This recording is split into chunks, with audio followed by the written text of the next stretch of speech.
We welcome the use of Welsh language at public meetings. However, I have not received notice that members or invited attendees wish to use Welsh today, and therefore the meeting will be conducted in English only. I move on then to item 1, apologies. Lisa, could you? Yeah, apologies are received from Councillor Furzer, Councillor Smith and Lorna Redman. Item 2, declarations of interest. Can I bring in Delith Harris, our Borough Solicitor, to advise us on the declarations, please? Thank you, Chair. The report is very general in relation to schools, so my advice is the members don't need to declare specific interests in relation to particular schools.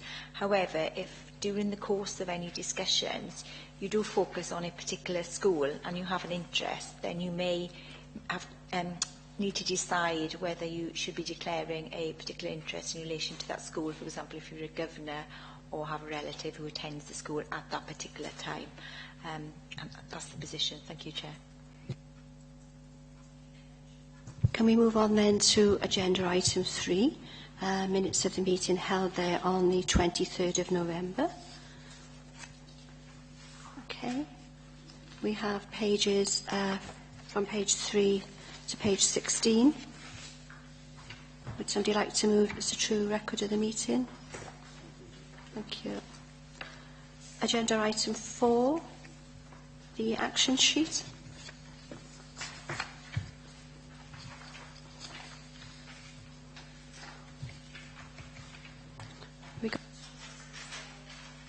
They're still ongoing. Do we need to chase these up with Dermot, please? Yeah, I think you probably raised them with Dermot. Perhaps under any other business later. Okay. And the last item there, you can see the recommendations were sent to the executive member. We had confirmation of his receipt of those. Yeah, like I said, they've been sent as well. I'll chase up a response to the recommendations. Okay, thank you. We then move on to agenda item 5, which is the South East Wales Education Achievement Service Business Plan 2017 to 2020, and we have 2 guests coming along this afternoon to the meeting. Thank you, sir.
Can we welcome then for item 5, Kirsty Bevan, the Assistant Director of the AS, Kevin Palmer, Assistant Director of the AS, and Dermot McChrystal.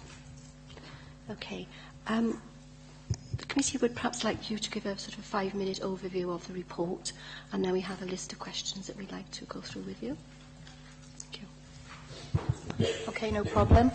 I'll try my best to keep it to 5 minutes, but it is rather a long report, so I'll try my best. If I could bring your attention first to the actual report itself. So draw your attention to 2.1 in terms of this is the Education Achievement Services business plan for 17-20, but we're very conscious that we're speaking to a Torfaen scrutiny, so wherever possible today, we'll try to personalise this to you and how things will change in terms of, we know the performance last year wasn't where it should be in Key Stage 4 and how things have changed or embedded in terms of systems and processes that we're implementing.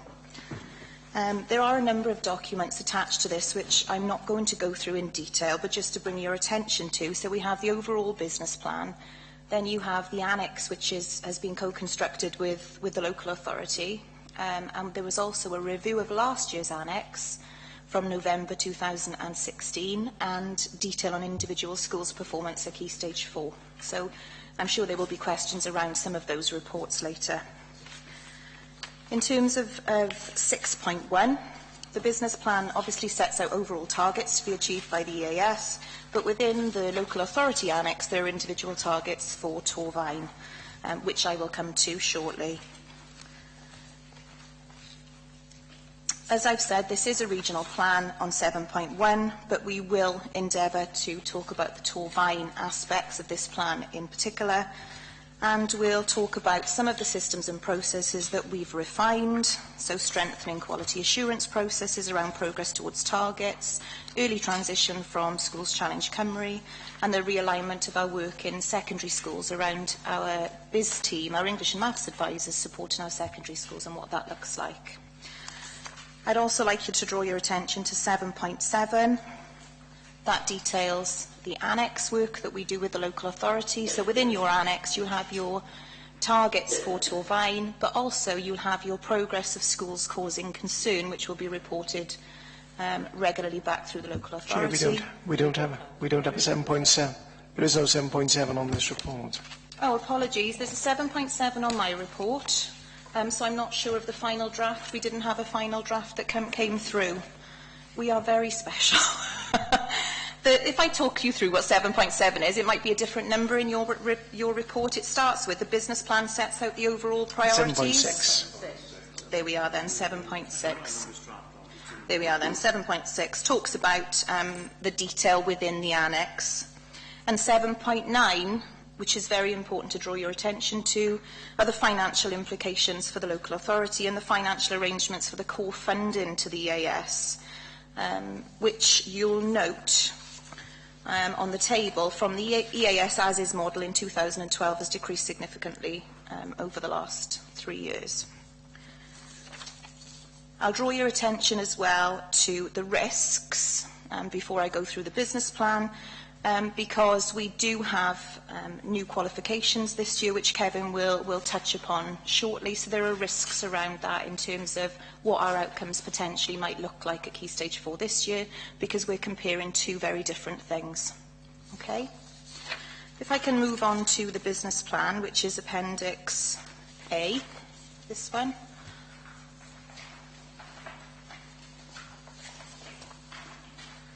I'm not going to go through this in detail, but obviously you'll want to ask some questions around this. On page 3 of the business plan, you can see really high-level strategic actions that we will be taking through this year's business plan from March 2017. And I just wanted to pick up, and I know Kevin did as well, some elements within this. So in terms of support for school improvement, on number 1, we will be implementing the South East Wales Consortium Intervention Framework and the Schools Causing Concern Protocol. What that means on the ground is providing bespoke support to our schools. So every school across the region will have a support plan based on their individual needs, and we will work with them. And also, from March, there will no longer be SCC, Schools Challenge Cymru Advisors. those will be EAS advisors working within your schools. So in terms of the processes and systems that happen in the schools, they will be all EAS-led challenge advisors, and they will be line managed by us. Okay? I'd also like to draw your attention to professional learning, point 3, because a number of your schools have taken up recently our middle leadership programme, and I know Kevin will just pick up very quickly on that. Thanks, Kirsty. Yeah, if I may, I'll pick up the 3 lines that are below line 1, so 2, 3 and 4.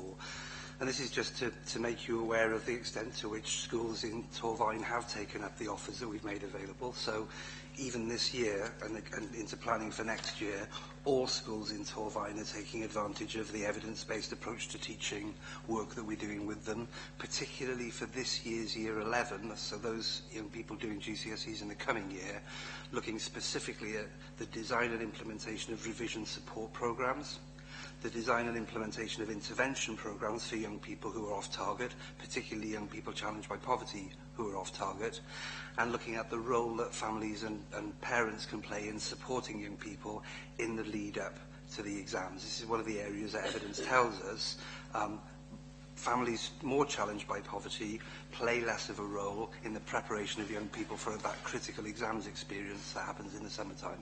And so we've put in place, actually in all schools in the region, but particularly focused in a couple of schools in Torfaen, in Abersychan and Westmont, we've put in place programmes that will enable those schools to work more effectively with those particular groups of parents.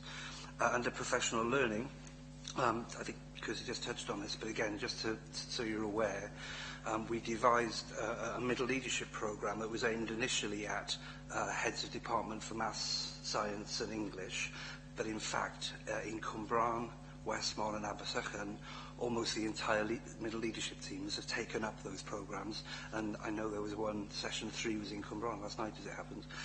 So those programmes are well underway, and I expect them to have been delivered in all Torfaen schools by the end of this year. So that's a new middle leadership development programme.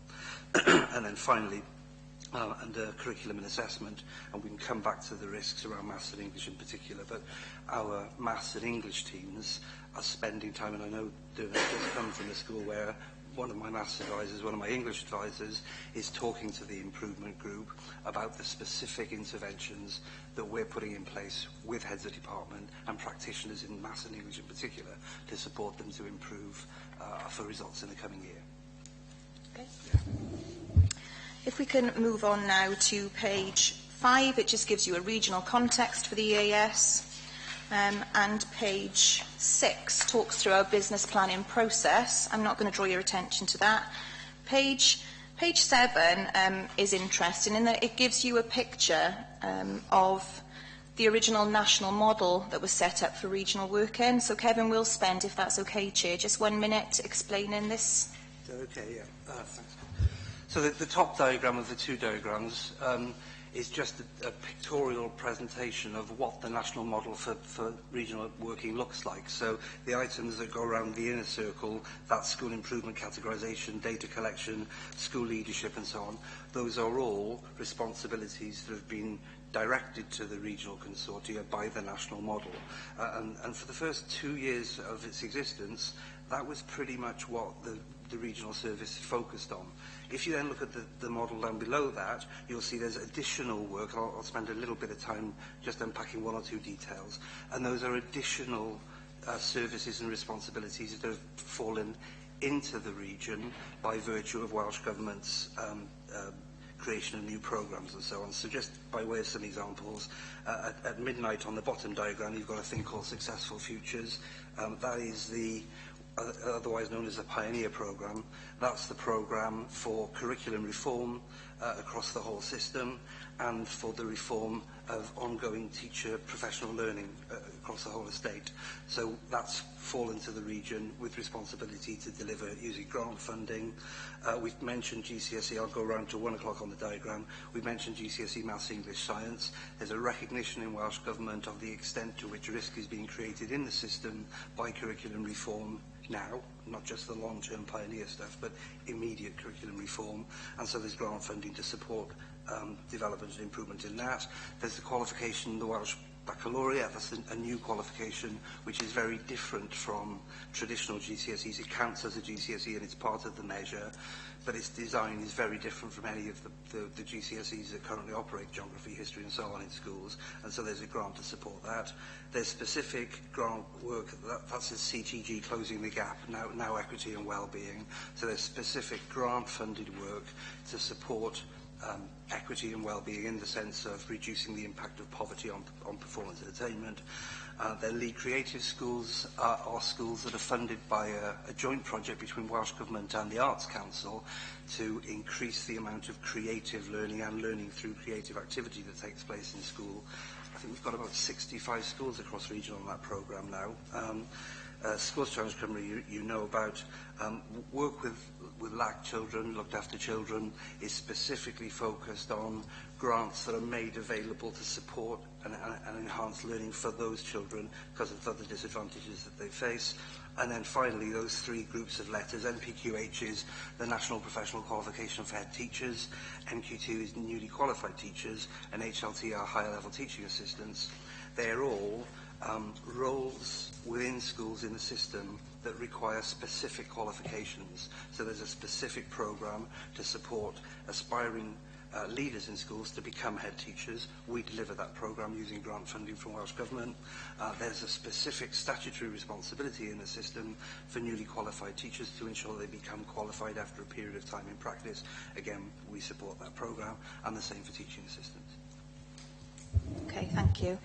If we can move on to page 8, that shows progress in terms of outcomes, but what you'll most be interested in, I think, is from page 9 onwards. Page 9 onwards is a summary of our own self-evaluation. It would come to no surprise to you that we needed to look at what we did to see if it was working, why it wasn't working, what we needed to do to change. So I will pick out some of these areas for development. We do have areas of strength as well, but I'm going to focus on the areas for development today. To really talk you through what we think needs to embed further and how we've changed and adapted certain practices, particularly within our secondary phase. So in terms of outcomes, on page 9, the first bullet point, it would come to no surprise to you that we need to accelerate improvement at the level 2+.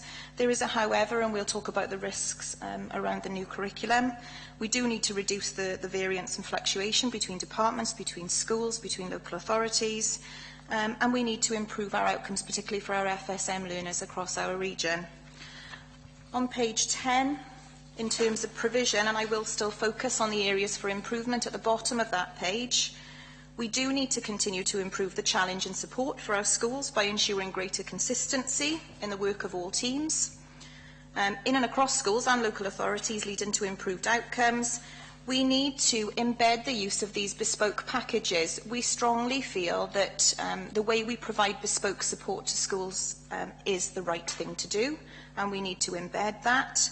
At the top of page 11, it's implementing the EIB protocol, which in Torfaen now will be picked up within Gwynllw and within Westmont. Both schools are currently amber, and then the Cwmbran High and Abersachen will fall under the intervention framework. Very closely we're working with the local authority where we will have intervention meetings. So that will look very different in Torfaen schools in April. We've also, as Kevin suggested, alluded to earlier, we've revised the approach for intensive support for English, Welsh and Maths teams. So in our secondary phase, we now have link advisors working with all your secondary schools in Maths and English departments, and all those departments have a bespoke plan. That will continue through into this business plan cycle. Those advisors have 12 schools each, and they are held to account with the head of department for the progress that department makes. We will continue halfway down that page to ensure that the transition from SCC is successfully managed. We've already been liaising with the local authority on the challenge advisors that will be within your schools. At the end of March, there will be some changes, and we will be working closely with those new challenge advisors to make sure they're up and running in March in those schools. In terms of moving on quickly, I'm just conscious of time. I know it's a large document. Page 12, in terms of areas for improvement, we do need to ensure that the bespoke work within the annexes is right. And also, we are developing a risk register of schools across the region to look at collectively, when a school is causing concern, what do we do? So in terms of what does the EAS do, what does the local authority do, working together with us to ensure that the pace of change is where it needs to be. Page 13, and I'm sure you've all seen this before, so I won't spend time going through that, is the strategy for the self-improving system. If you'd like us to come back and just, to do any of this in more detail, I'm more than happy to. Page 15 gives you the regional targets. So page 15's targets are drawn from aggregate pupil level targets from each local authority. You'll be more interested, I'm sure, in the annex and the Torfaen targets moving forward, so I'm not going to pay too much attention to that. I just want to draw your attention on page 17 to the fact that we now have targets from each school for CAP 9 and for A-star A. Nationally, the picture for A-star A performance isn't good, and we are now working with our schools to look at more able learners and the progress they make too. From page 19 onwards, you have success criteria in terms of what we want our outcomes to look like for support for school improvement, pupil wellbeing and equity, professional learning. Moving on to 4, 5 and 6, curriculum assessment, curriculum and pedagogy, and the self-improving system. And then from page 21 onwards, it gives you the real detail of what we're doing. So I just wanted to pick out a few things within this last section before we look at the annex. So if you look at page 22, and 1.6. I'm sure that members will be keen to know what we are doing in terms of target setting and progress towards targets that will be implemented across the region. So learning from Torfaen, in particular last year, if you'll note the last but one bullet point on that page, progress towards targets will still be collected.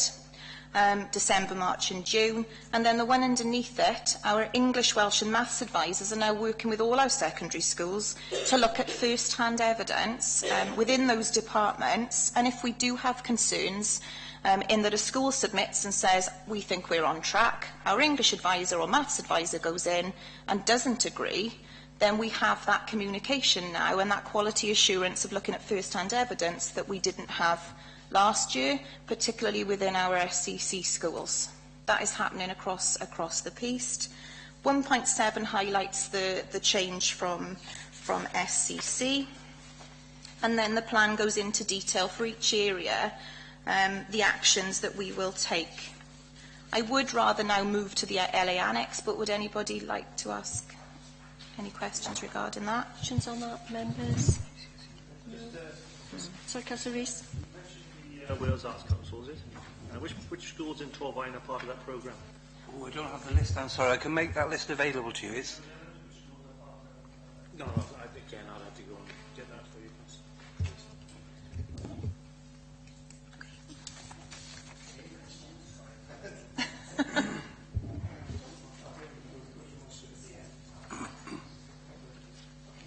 Like to move on? Okay. Appendix B then is the local authority specific annex for Torfaen, which has been co-constructed with the local authority. So if we look first of all at the targets, so page 2 is foundation phase, page 3, key stage 2. Are there page numbers? Sorry.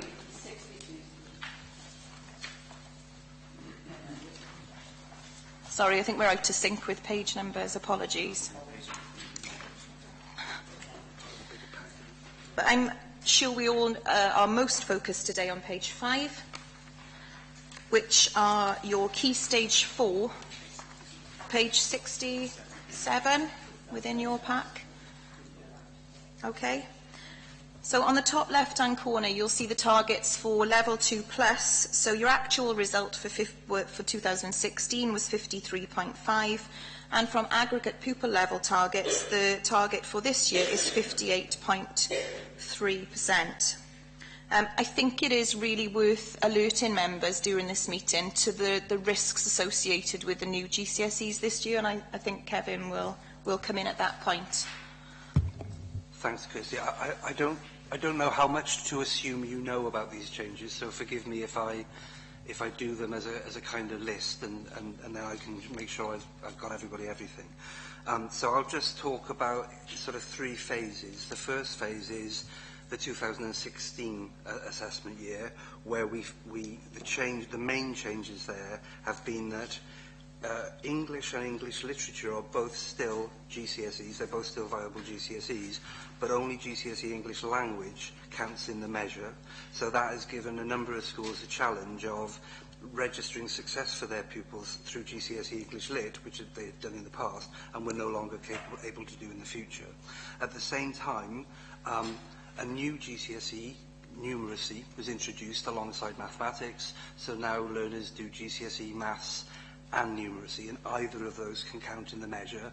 But of course, GCSE numeracy is a brand new qualification, and in fact November 16 was the first sitting of that qualification. And so you have, if I just pause, you have two risks. The first risk coming from the abandonment of GCSE English Lit as counting in the measure. The second coming from a brand new mathematics numeracy qualification, which people will have taught for the first time and learners been assessed on for the first time in November. Going forward into 2017, changes to GCSE Science will take effect, so that BTEC and other related qualifications like BTEC, which contained a significant amount of continuous assessment, are no longer viable within the measure and have been replaced by GCSE Sciences with much less continuous assessment. Those three GCSEs also contain a great deal more challenge, cognitive ability challenge in them compared with science under BTEC. So you begin to see over a period of 2 or 3 years significant performance risks racking up just from the assessment regime, just from the way the assessment regime is working, from the fact that it's all new. And then finally, from 18-19 onwards, the wider GCSE range, so the geography, history, RE, technology, those will all have undergone those changes now and effectively be taught for the first time. So the risk we're setting in front of you is that our teaching workforce, your teaching workforce, in years 10 and 11, in 3 years from now, will be teaching everything new, and the oldest of the quals they'll be teaching will have been 3 or 4 years in age. I think that's Okay. Question, Chair. If this is starting now, when you are assessing pupils, from what data are you assessing from? If this is a new qualification, what are you assessing against? Yeah, the answer is, until the first cohort has sat the qualification, establishing the norms that you assess, that check targets against, is extremely difficult. So if I just illustrate that with mathematics, the conversation I'm having with my maths advisors is this pupil making progress towards a GCSE grade C in mathematics? And the advisor will say, well, I could tell you that last year because I knew the grade boundaries and the assessment ranges that were going to be employed last year. But I can't tell you that for the coming year. That's what makes predictions so difficult to achieve. So if you've got a child in a school in year 11 this year, we can tell you whether they would have got GCSE in last year's qualification, but because those boundaries are shifting and it's impossible to get certainty around them, it's very hard to predict that they will in the coming year. Ask, you did say that some of this new exam in maths had taken place. Have we had any sort of early indications of any results with that? The early entry results were collected last week and they've been shared with the director this morning.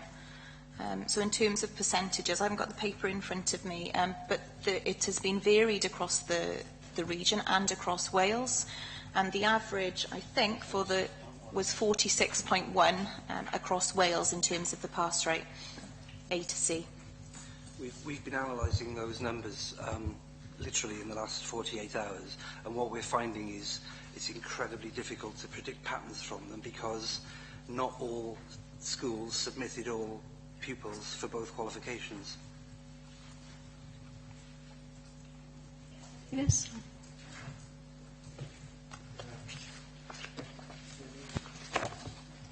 Thank you. One of the things which we have done in this committee and at various other times is about the fact that the sense that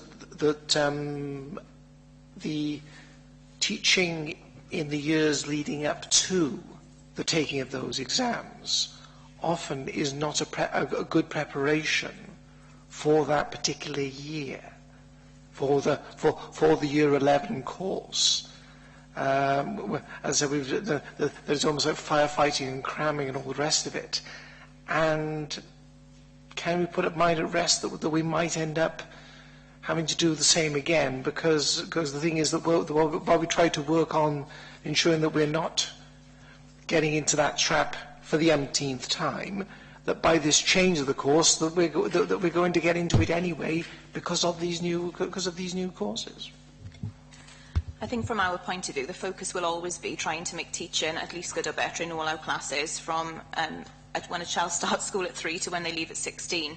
I would love to say that we're not cramming potentially for these new GCSEs at the moment. I don't think I can honestly say that to you. What we have worked with on schools over the last 2 years is to try and help them to prepare for the new GCSEs through what was the EAS WAVE project. So we were working with a number of schools to help them get prepared and flag up where there were issues. So if a school was struggling in a particular area in English, we could flag that up earlier on. Mr. Karen, sorry. You've mentioned the Schools Challenge Cymru issue. Can I ask, have you employed more challenge advisors this year? Or more the point is, what happened in the interim while you weren't using them, for want of a better word, whilst the school challenge advisors were about? In terms of transitioning from the SCC approach, we will be employing and engaging with a number of new challenge advisors. And I shared with directors on Monday a very draft list of what that would look like in each local authority from March. But in Torfaen, you will see a change. Unfortunately, and I will be honest with members, you will all be aware that Julian de Roschik is currently absent from work after falling off a loft ladder and breaking his shoulder. He's making good progress, but hopefully will be back by the end of March. But we need to make sure that we have contingency plans in place, which we have done. So at the minute, I am undergoing the interim role of PCA for Torfaen, working with the director very closely and the head of school improvement. And we've made sure that Julian's schools are covered with an additional challenge advisor. So in terms of Gwynllw and in terms of Crossy Ceiliog, there was no gap in us being able to engage with another challenge advisor straight away. But you will see changes in your schools, quite significant changes. Just a short question on the changes to the science one. How will that affect more able pupils that are fast track in year 9? Because at the moment they either do all 3 sciences, biology, chemistry and physics at GCSE, or they put it on a second fast track, which is on the old BTEC. How is that going to change? It'll be up to the school how that changes, because obviously schools will make their own curriculum design decisions. From my understanding of the shape of the new GCSE maths curriculum, I don't think science curriculum, forgive me, I don't think there's a significant risk to more able and talented pupils actually in that new design. If anything, more able and talented pupils look likely to get a better deal out of the new design. The risks are with students who don't perform so well in science, students who need more continuous assessment rather than more examination, and students who don't take so easily to science. That for me is where the risk is. John, sorry. Thank you, Chair. You've highlighted some, I suppose, a sort of warning in terms of the new qualifications on stream, coming on stream now. And then in your plan, you talk about using FFT and Bishop Family Trust, which are indicators. That's all they are, of course, indicators. And modelled estimates. I'm wondering how you can, how if you are talking about a lack of surety in the potential validity of results, how you can then use estimates to actually use to actually prove or disprove them, really. You're not comparing like with like, are we? You're not comparing like with like. Again, you can look at the list of pupils and what we've done with our Welsh Government modelled estimates, which are very similar to the FFT predictions, in that Welsh Government modelled estimates will look at what those children achieved in Key Stage 2, Key Stage 3, and look at their potential for being able to achieve the Level 2 plus English and Maths. So you look at that list of pupils, and it's that individual pupil level discussion again, but there is uncertainty. So in terms of putting these targets together, we've had joint local authority and EAS challenge at individual pupil level of what we think these children will get. Have we got a magic wand? No. Do we know? Have we got a crystal ball to double, to know that all these children will achieve? No, we haven't. And there is a risk around the new GCSEs.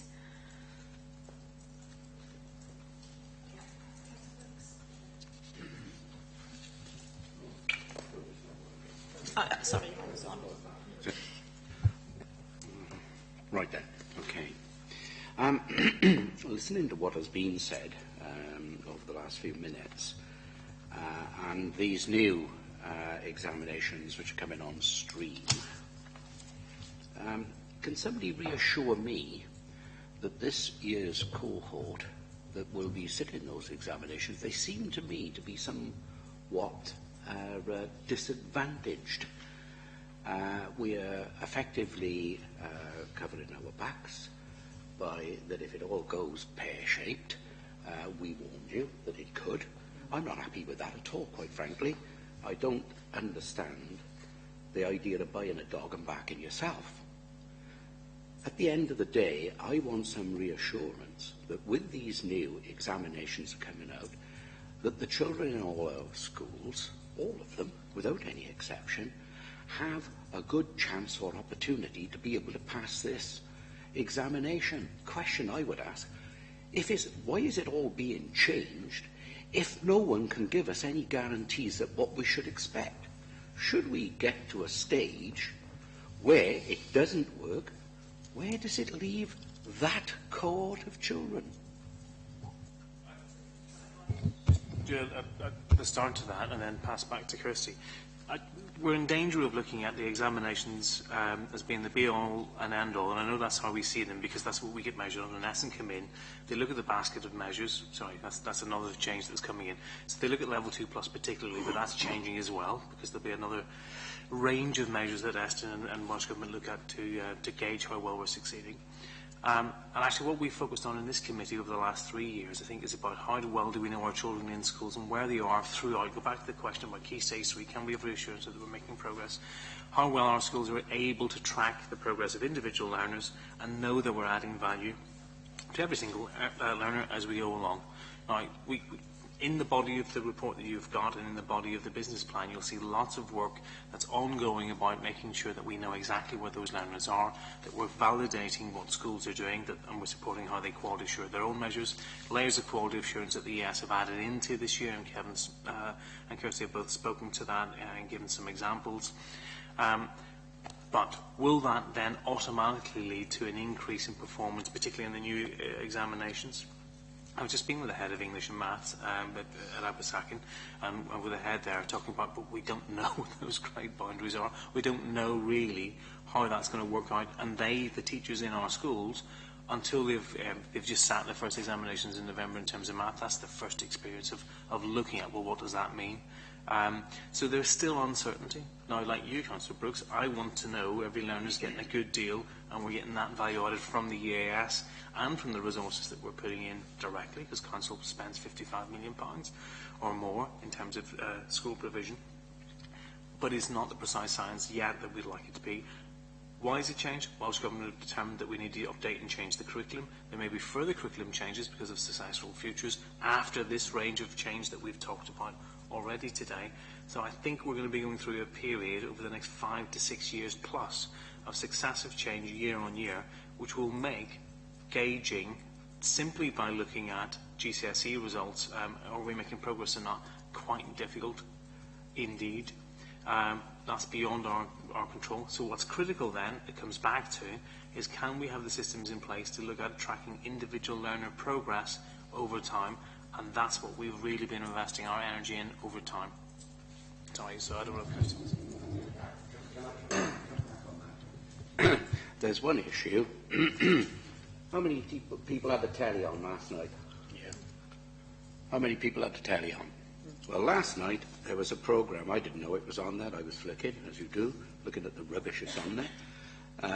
But have a guess what we were talking about?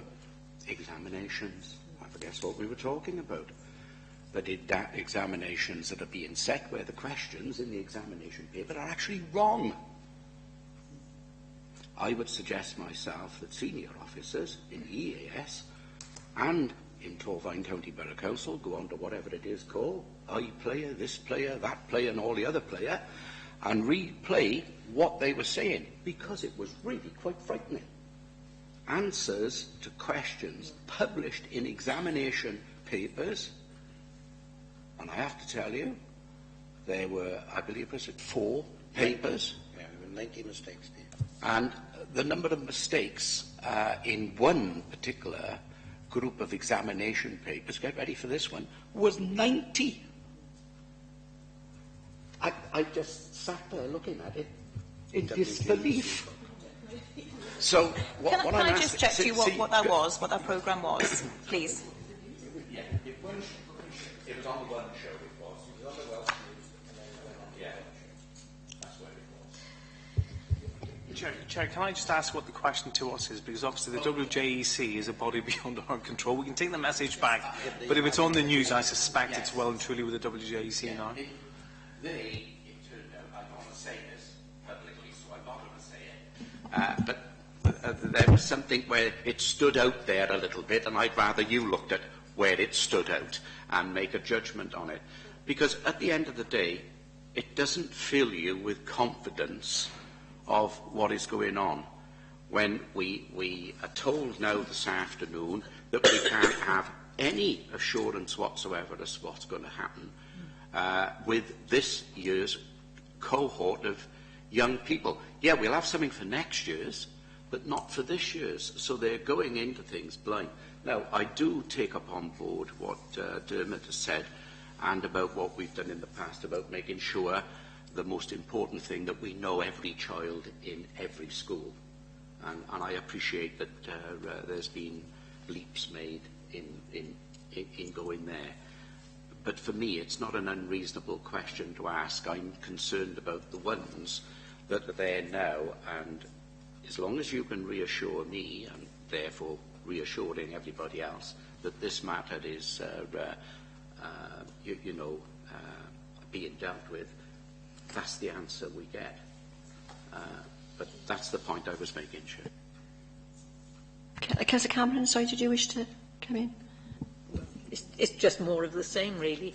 A child at the end of this schooling, if they haven't got that piece of paper that says they've passed those exams, it doesn't matter whether all the staff in the school say, well, they would have passed it over the last one.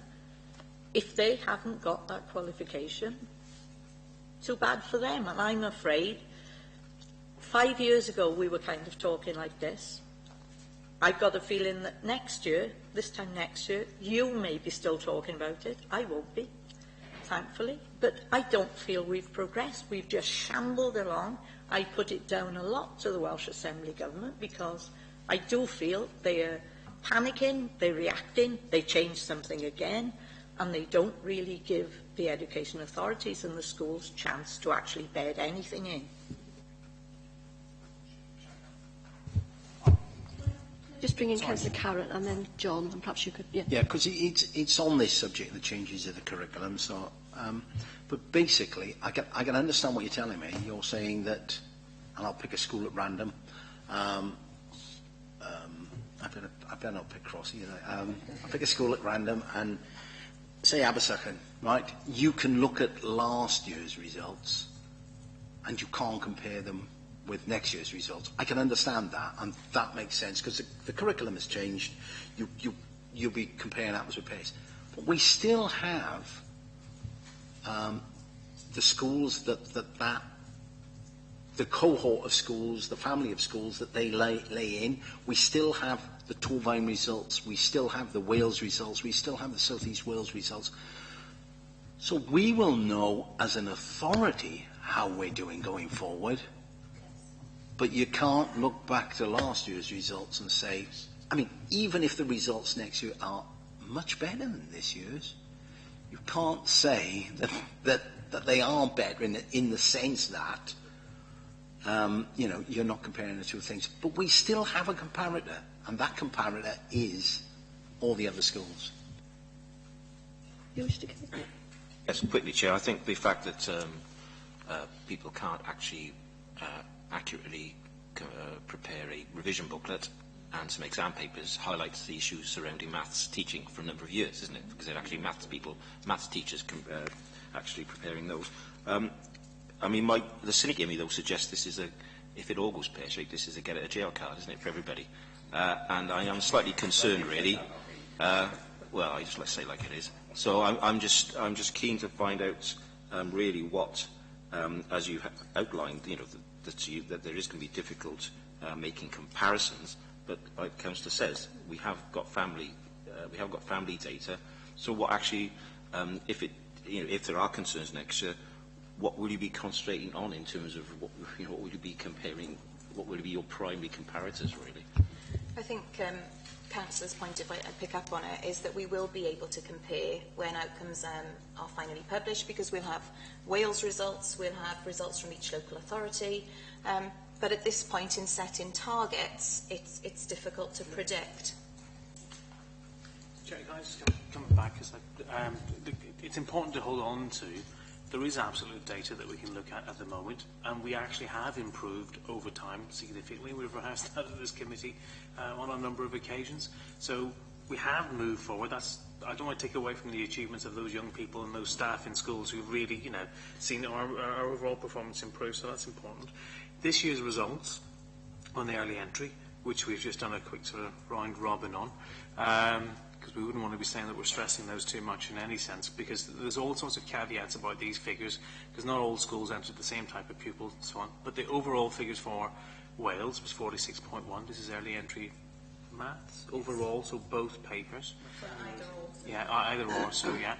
In terms of the region, it was 44%, and in terms of Torfaen, it was 48.2. So, with a huge caveat, we're ahead of where the region is and of where Wales is, but actually that's just one bit of data, and I wouldn't read too much into it. But it's a reassurance that the preparations that the EAS have helped schools do, that schools have done, seems to have some evidence to it that the schools have been fairly well prepared so far. Early days, that isn't the final figure, and we have a lot more to do, and all the caveats that were said. But we do have data sets, and Councillor Karen has said it. This is one thing that's changing this year. We have a series of changes coming through, but the systems are in place for us to know our schools well, know our pupils, so where things aren't going as well as they should be, we're already aware of those and intervening. Yeah, in regarding the apples and pears, as Councillor said there, if you like, my concern is basically that the quality of teaching isn't going to change at the end of the day. What could affect the results is basically how hard the examinations are at the end of the day, because the quality of teaching, which is currently in our schools, I'm going to suggest is not going to go down in the next year. What could get harder is basically the exams themselves, if you like. And so in regarding the statistics, if you like, and the data coming in, if there's a marked decrease, if you like, what's going through my mind is basically, has the examinations got harder, or has the quality of the teaching deteriorated? I would like to think is that it is the former, and the examinations have got harder. And so, in regarding comparing the call it the results going forward, personally, there's a big question. I would suggest that they can be compared, because the quality of teaching and the curriculum, even though the curriculum has changed, if the quality of teaching would still be the same. And basically, it's whether or not, if you like, in the length of time in which the teacher has got to change from the two curriculums, whether there's enough time to do that amount of teaching in that allotted time. So it is going to be interesting to see if there's a change in the data, but in my mind, I can see the excuses already coming up, as in the getting out of jail card being played, which personally I wouldn't like to see. Yeah, just asking, in terms of that, maybe it might be useful to outline the difference between GCSE numeracy and GCSE maths as an exemplar.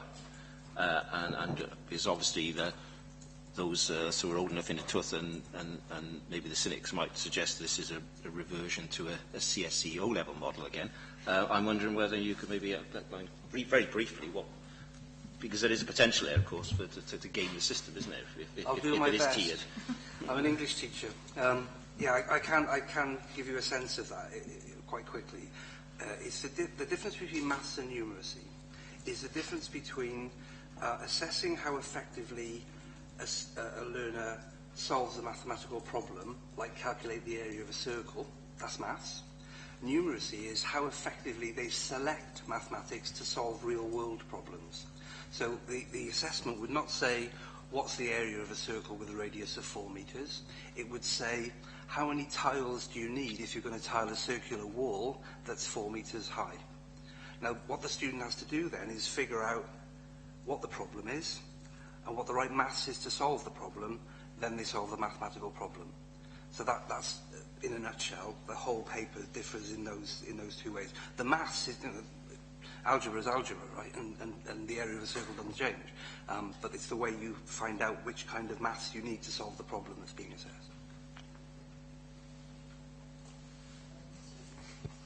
Yes, a little bit.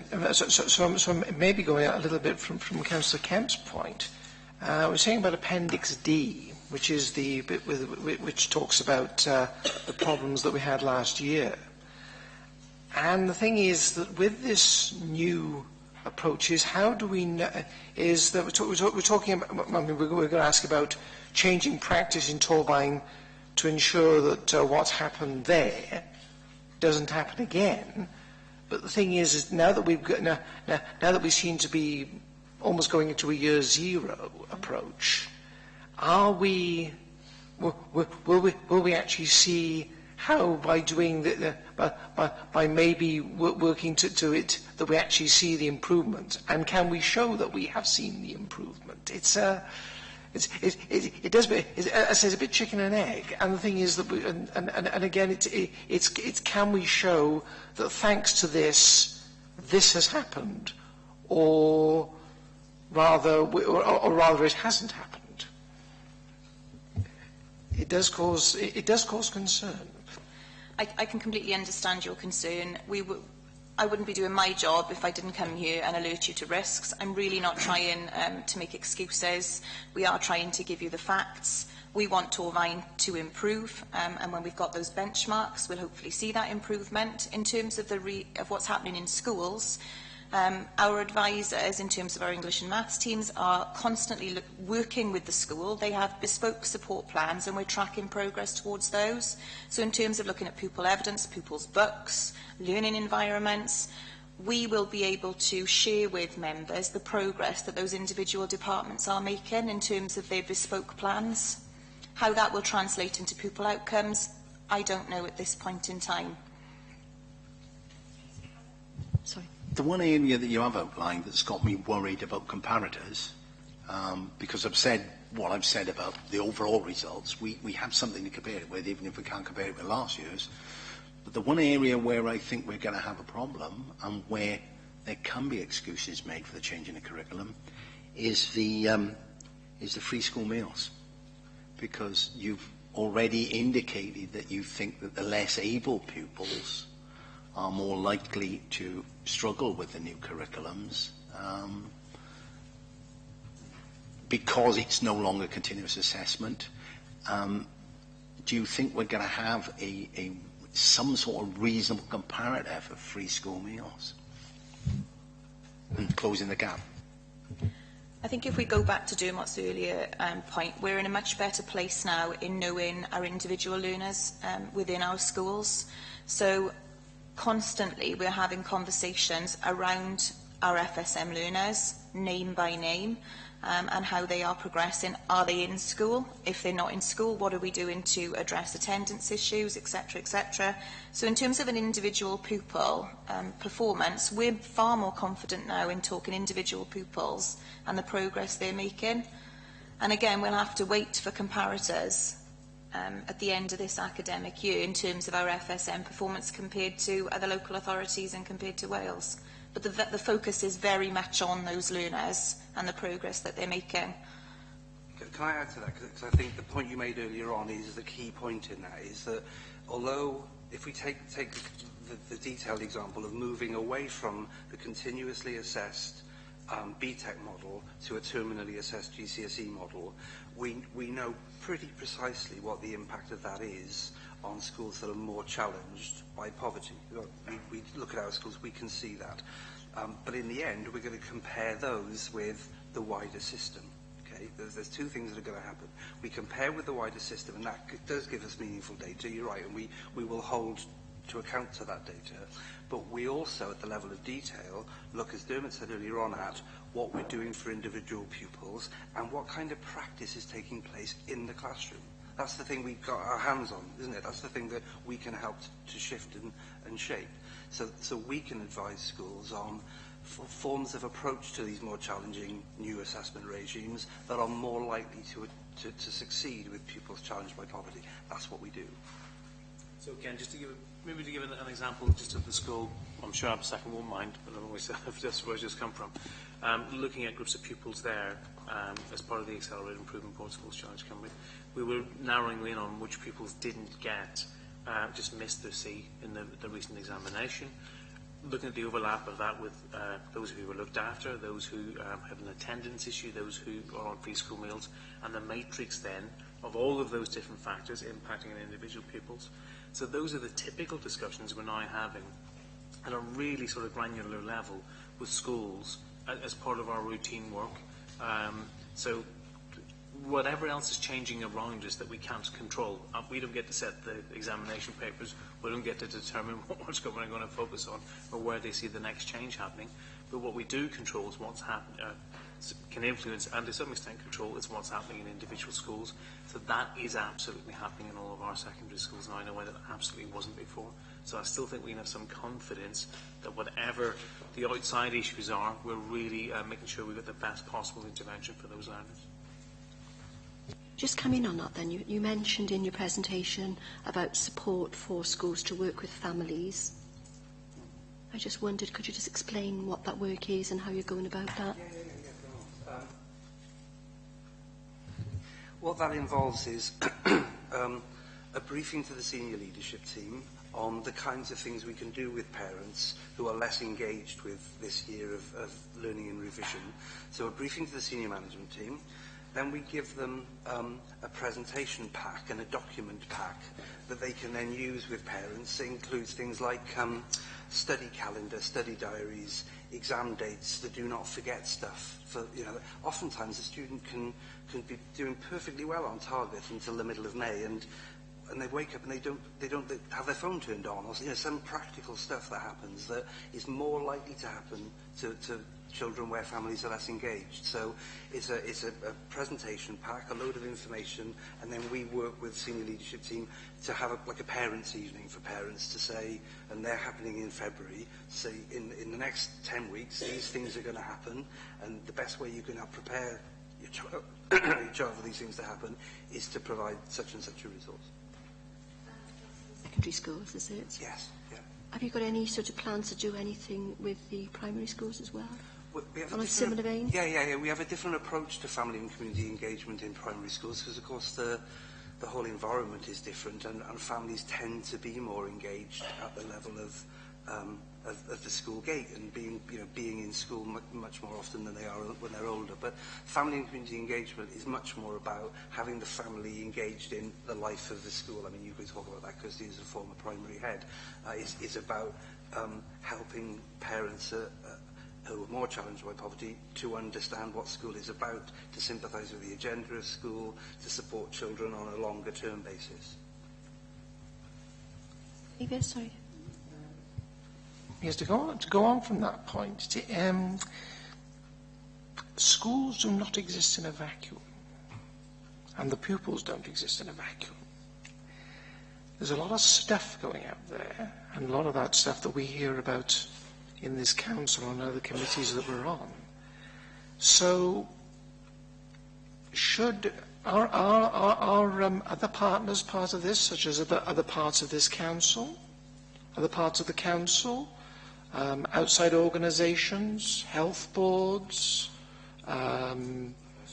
RSLs, other groups, are they also part of the work that you're doing in this? As part of the Don't Walk By strategy and families, the sort of focus of families first work, what the ES are doing is part of a complementary suite of work that's going on to engage families, to seek greater engagement with families in school life and in supporting their children. So while other agencies like Health may not come to be part of this, that's part, the piece of work that Kevin's described is part of that overall strategy.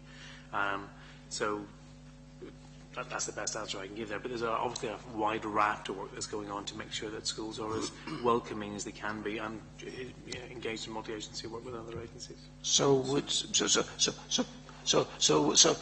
EAS would EAS run this, run what their idea by, say, our social care department or others, or social care departments in other groups, or for example, those in the health authority working with children and families which might have problems? Obviously, because the business plan that we're looking at today is something that we've consulted with the EAS on, where there are any multi-agency connections that need to be made. If the EAS haven't made them, we'd suggest those. But equally, we sit with social care as part of the council and also the Children and Young People's Partnership, family partnership across the region. So those are things that the local authority would take on board and make sure that other agencies would be aware of. We wouldn't necessarily want the EAS to try and seek out that engagement with every single individual agency, because that's part of our partnership agreement with them, that we have that arrangement in place already. Can I bring in Councillor? Oh, sorry, can I bring Councillor Reid?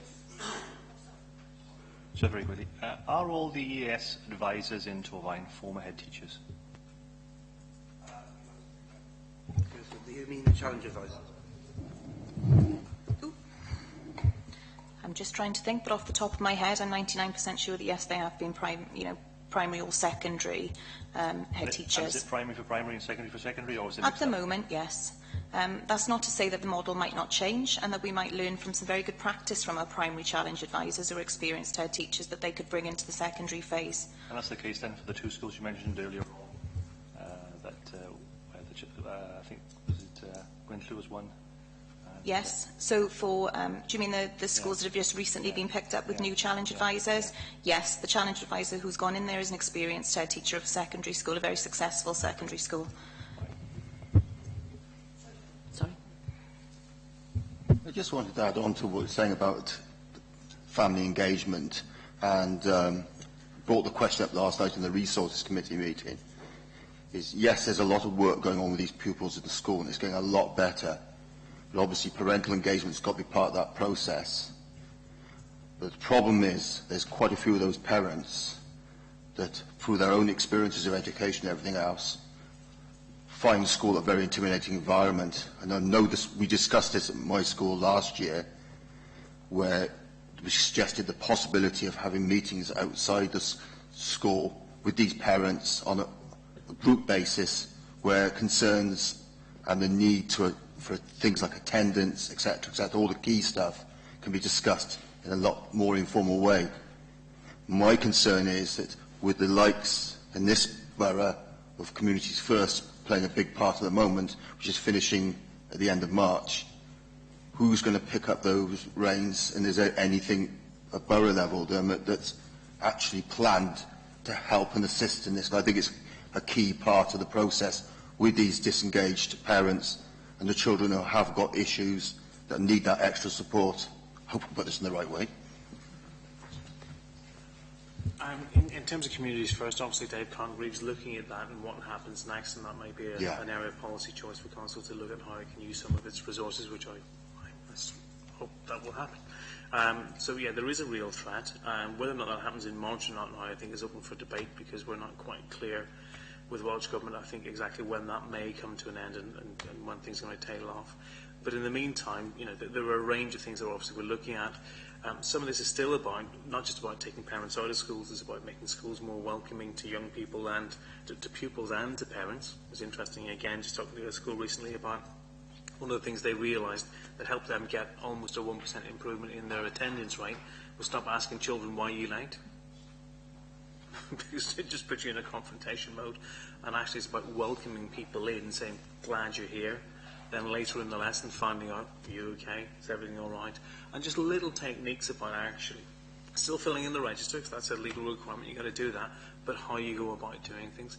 And those sorts of techniques, I think, is very much what Kevin was describing in terms of how we can make sure that schools become ever more focused on what it's like sometimes to, for different people coming in and how they might have an emotional reaction to school and make that a more positive experience.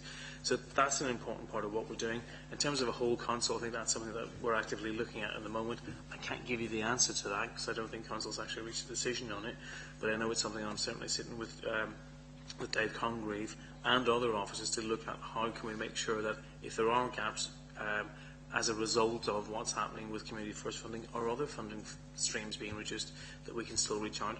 But it's unmistakably the case that we are under pressure in terms of our ability to provide all services, particularly in light of potential funding threats. And if I could just ask, Chair, why is this only happening now? Because when I first came into politics, we were talking about the community schools, especially at Blenheim Road. When that was community-focused schools were a particular policy of Welsh Government. I think you're right, it was about 15, maybe even longer. I think it was about 18, 19 years ago. That's no longer the policy framework of Welsh Government. It is something I think the current Cabinet Secretary is interested in looking at again, as are we as a local authority.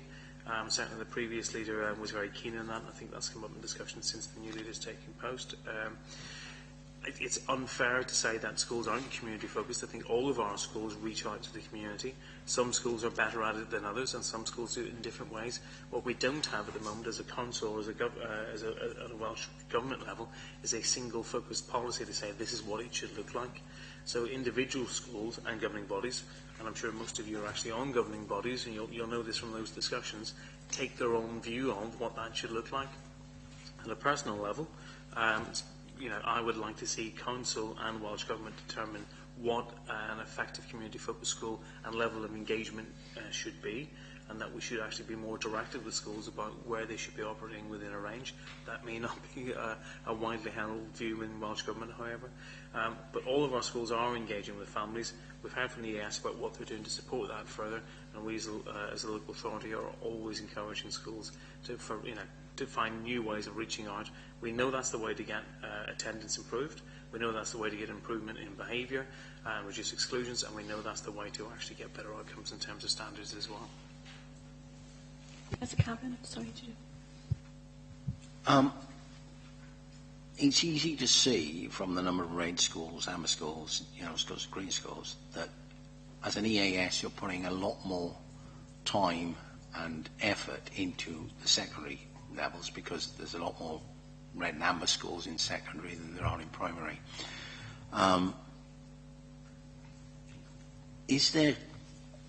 Are there any concerns going forward with your business plan? I am aware that a lot of it is grant aided. A lot of the work of the EAS is grant aided. I ask the same question to Dermot, really. Do we have any issues going forward, particularly at secondary level, where we obviously need the greatest amount of help, over issues of grant coming from Welsh Government and elsewhere? we've never got enough resource. So if I haven't mentioned that before, I'd like to put it on record now. So if there's any more going, we'll happily have it. The total, funnily enough, the total budget for the EAS is almost the same as the total budget for Torvine Education Service. It's about 55 million. So it's a very small subset of that that's obviously core funded. So the vast, you're absolutely right, it's a huge amount of money that's actually coming in. We would like to have a bit more predictability, I think, when that money comes in and have some good notice. And colleagues in the EAS have been struggling, for example, with about $1 million coming in the last couple of weeks to be spent before March. So we know we still have issues about, are we getting best value out of the money we're giving, and that's problematic still. So the business model within the EAS has evolved over time. You've seen in the paper today that our overall core contributions halved, more than halved over the last, since the EAS came about 4 years ago. And the company board tomorrow will be looking at papers, looking at how that might change again over the next couple of years. So are there threats? Potentially, yes. We know that grant funding overall, some grants are being reduced, and we're seeing pressure on that. We, as a council, have reduced our contribution to the EAS, I think, by a further 3% this year. We've agreed in terms of core reduction. Despite that, however, and this is one of the key points, I think, in your question, is despite those reductions, the business plan you have in front of you still delivers what we need in our schools in terms of the commitment to schools in Red and Amber in particularly, while still not ignoring what's happening for schools who are doing well at the moment in terms of being categorised, get the right word, as green or yellow. That's something that we closely, if I can speak properly, closely monitor, and that's part of our ongoing sort of quality assurance with the EAS. And our monthly meetings that I now meet with Kirsty on to look at, are we making sure that we're getting the right type of support. That's added to by the fact that, Sharon and I were both in an IAB meeting today. We're in our secondary schools on a monthly basis, and having those discussions about is what we're getting absolutely right. Not just asking Kirsty that, but asking the head teachers that, asking the English and Maths leads who were there today, are we getting this right? Is the plan okay? Because each of the schools has an individual plan.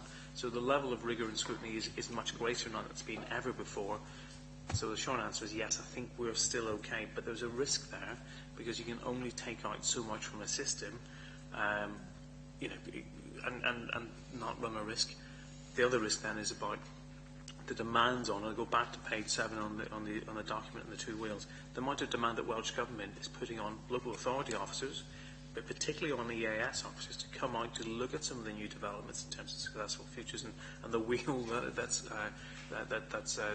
given there of all the things that's been asked of us can be a distraction. It's important work, we have to be part of it, but equally we want to deliver the best possible results this year as well and next year. And there's a tension there in the system, I think, which Welsh Government are really aware of because they've been made aware of it. So I'm just listening to what Dermot's got to say, sorry. And I know from the meetings I've had already this month, there is pressure on the budgets for secondary schools, particularly around the desperate situation. Now, if you've got an amber or red school, particularly red school, and that head teacher turns around to you and says, we've been through the staff structure, this is what we need in place to make these improvements, and particularly with a post-inspection as well, action plan has got to be put in place. How does that school go forward, knowing it's got a very large chunk of money missing, that it can't recover itself because of what's needed to improve and make the necessary changes to that school? All of our secondary schools are facing financial difficulty in the way that primary schools previously have been, and that's part of the demographic issue in terms of the number of pupils coming through. All of our schools, primary and secondary, have a 3-year financial plan that the Education Service Finance team sit down and model with schools and make sure that we manage any of those situations so that schools aren't in unlicensed deficits, which happens in other authorities. None of our schools are in that position, and that we've good financial control over what's happening. Now, the reality, take out all the financial speak in that, that means there's real pressure on schools to lose staff. There's no two ways about it. Now, part of that's because actually the pupils aren't in there to require the same level of staffing that we had previously. And that's tough because people get used to the level of staffing and the faces that they see around the school. But that's the reality of where we are. Is that going to change? I don't think it is any time soon, because the overall level of funding coming into education is as it is. Obviously, Council have made cash uplift to schools this year, and we've done well in terms of the budget overall, but that doesn't mean that the pressures aren't there. So we work very closely with the schools to try to make sure that that balance between making sure that they're financially viable and they're not getting into difficulty in that sense is closely aligned with what's happening with colleagues in the EAS and the school improvement team, in terms of school improvement and the EAS, to make sure that we're joining those up. So our HR colleagues meet with our finance colleagues, meet with the EAS colleagues around a wider group meeting, which is a way of making sure we have a really rich picture of what's happening across the whole school. But I don't have a magic wand, and I don't think Council has either, to simply say we can go into all of our secondary schools and give them additional funding to maintain the current staffing levels, particularly if the context in the school has changed. It's about how do we work together to make sure that leadership in schools is supported and we manage those difficult discussions as best we can over time, because I don't think that position is going to improve over the next 2 to 3 years. So the only last thing there to say is we are looking at, on a regional basis, benchmarking some of our financial measures. That work is really well advanced and is probably well ahead of where the rest of Wales is. In fact, we're sharing that with the rest of Wales. And we're also looking at potential for learning lessons from across the 5 authorities about how we can look at the funding formula for schools, and that work's now started. But that'll take 2 or 3 years to impact. So it's tough, but we're working very closely with schools to try to manage that. Did you wish to? Yes, quickly on that point there, about the same amount of pupils as there were in Wales 7 years ago. There are 1,000 less teachers, so we are where we are with that. My question's on the level 2 again. Sorry, Chair, if that's okay. Sorry to come back to it, but it seems you only gave me time to me. I'm just wondering, in terms of the results last year in Torfaen, and the impact that's had on schools, and I assume that the discussions that have been had with head teachers and then cascading down from that, of course, teachers in the classroom and heads of department, namely prioritising English and maths. How have you, excuse the tautology, challenged the challenge advisors to look at what they did last year, to look at what they need to do this year, and to maybe look to see if there are any shortcomings, because of course it goes both ways here, doesn't it? In terms of how we've jointly approached this, because it very much has been joint from when the results came in, we've held summit meetings with all the schools. I think we've discussed that in a previous scrutiny. So the paper that you have, which is the Torfaen summary of performance, goes down to individual pupil level. And we have really scrutinised in each school with head teachers, with chairs of governors, with heads of department, what went wrong. And we have learnt lessons from that, and things have changed and impacted on this year's business plan in terms of the levels of quality assurance that we now have, and a challenge advisor not always accepting what a head of department tells them in an office, but going out there and actually checking and looking at the first-hand evidence. So in terms of how we're changing process, that's impacted on that. But I don't think, looking back at what we did, the conversations we've had with schools, that those could have been any better. I think the summit meetings were very productive in analysing what went wrong and what we needed to do to improve. I don't know whether Dermot wanted to add to that. Can I just add one little bit of detail before do it? The key change for my people, that's the English and Maths advisors delivering the support plans, has been that this year they select and report up the line to Kirsty and myself on the work that they see in schools. So they don't accept the claim that progress is being made by this, that or the other learner. They will, every time they visit, they will routinely say, I'll take those 5 books, I'll take these and different books, and focusing on particular children, and PDG children in particular, actually. They don't. It's a different relationship to have with the school. If you're an advisor, you're saying, I'm going to choose the books I look at. You're not going to tell me which books I can look at. And that's made a huge difference this year. Obviously, last year was a shock to all of us, and that was part of the problem, because it shouldn't have been a shock. We should have actually been able to predict what was going to happen, which is at the core of why we've made the changes that are currently in this draft of the business plan at the moment. Were changes made in terms of what the ES have done? I think Kirsty's talked to those. Have we had robust discussions with the EAS about the quality of the provision that we buy, that we commission? Yeah, we absolutely have. And I think that's why we see the changes we have. Were mistakes made in individual instances last year? Yes, they were, and we picked those up and addressed those. Where that's happened, and I think it's across the system. Head teachers weren't checking on their senior leadership team, and middle managers weren't checking on people in the classrooms.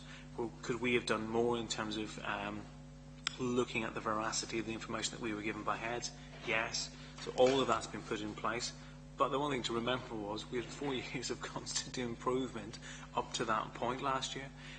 So when we were going through the recovery board process, which almost seems like a long time ago, sort of, we obviously did everything that we were asked to do. We did more than we were asked to do, and this wasn't anticipated.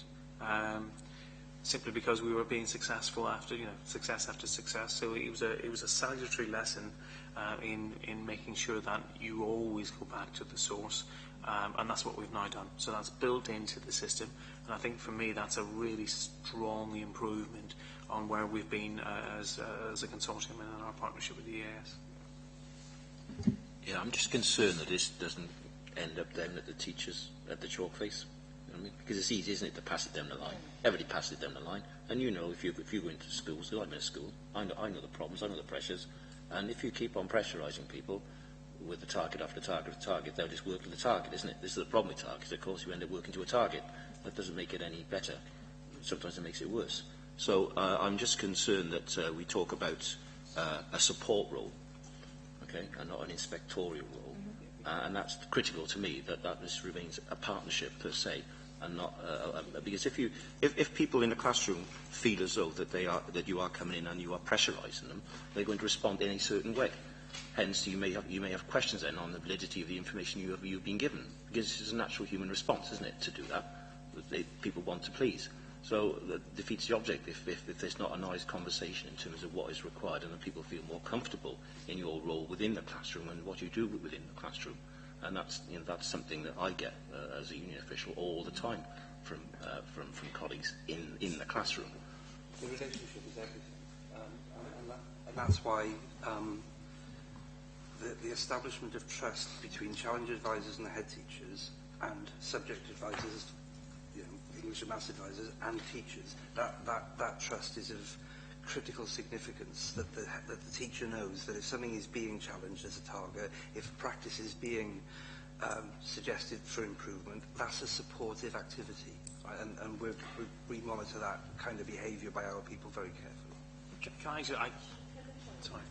I think what's key to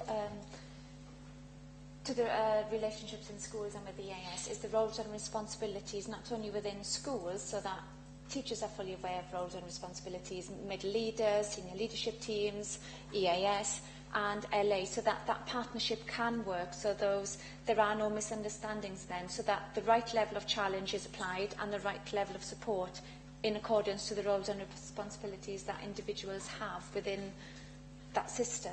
And I think, that's the key in moving forward, is ensuring that everybody's clear of their roles and responsibility. So equally, the accountability then is there for the right person. And therefore, when a challenge or support is applied, it's applied correctly. Just something to that, because John's point's really, really important, but it's also, I need to add to that part of the local authority's role is to make sure that we are also scrutinising that the quality of that £55 million worth of investment is good in every instance, because that was the challenge that we had, that was put to us earlier about can we be confident every learner is getting what they need. And as Sharon said, that's everybody's responsibility across the system, starting with the individual support members of staff, class teachers, middle managers, senior leaders. So there still has to be a level of rigour. Clearly, that's what you're doing with us at the moment, as we do with colleagues in schools. But the way we try to pitch that in our meetings with senior leadership teams and heads of department this year was to say that we really want to make sure that we catch people being good. And if someone is struggling, and I think this is one of the concerns that we had, and I hope John offers some reassurance to your members as well, we've been saying to everyone, we're not here to catch you out. We want to hear, if you're stumbling, we want to catch you and just get you back on your feet and get on with the job that you want to do. People get into education because they're passionate about it. There are very few people who don't fit that mould in education, but they haven't been as successful as they've wanted to be.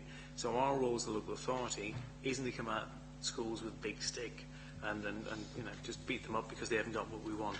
It's to try to make sure that we're tailoring the support through the EAS and that challenge, because it is both, is there to make sure that where people are starting to maybe not be as successful as they can, they feel they can come forward, they can ask for support if we haven't already picked it up. And I think that's really starting to pay off in the discussions we're having with schools.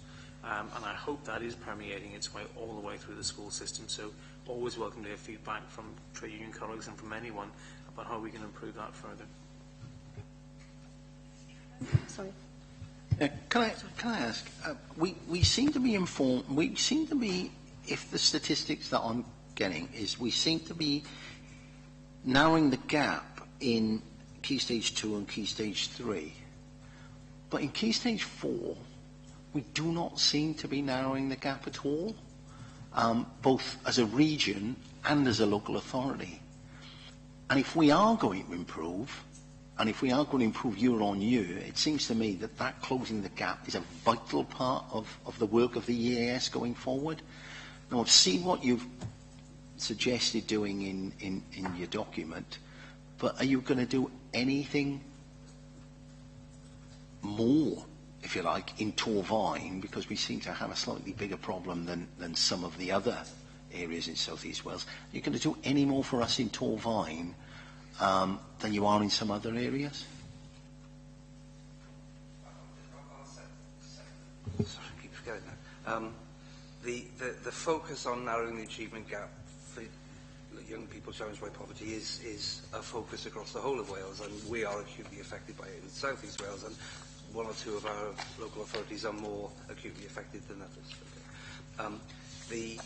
The generic response that you should use a Sutton Trust toolkit to manage what happens in the classroom, that generic response is fine, but what it doesn't do is give us the nuance and the detail of what we should be doing specifically in a community such as that's West Monsers, which is challenged by different kinds of poverty from central Newport, say. So what we're doing this term is we've commissioned research from HEIs inside and outside Wales to start to give us some of that detail around if this research bank here tells us that we close the gap like this, that might be fine in London, it might be fine in Birmingham, it might not be fine in Torfaen. So what is it about being a child in Torfaen compared with being one in Blythe Grant, compared with being one in Bristol? What is it that's really going to make the difference? Okay, so we've got all our own local understanding and our local knowledge of our communities to help us with that, but we need to turn it into much more finely designed programs of support for our teachers, and that's where the research comes in this term. Yes, it relates to page 71, in which the business plan highlights 8 improvements. I want to hone down into the last one particularly, which is, and the question, knowing that we've talked about the senior leadership team and support within the school, and this is an area in which we only tend to just touch the surface of it, and that's the governing bodies. Can I ask, how is the EAS going to improve inconsistencies in quality assurance and challenge among school governors going forward? One of the key things that we're piloting at the moment is on each school's categorisation report, you have identified ways forward for improvement.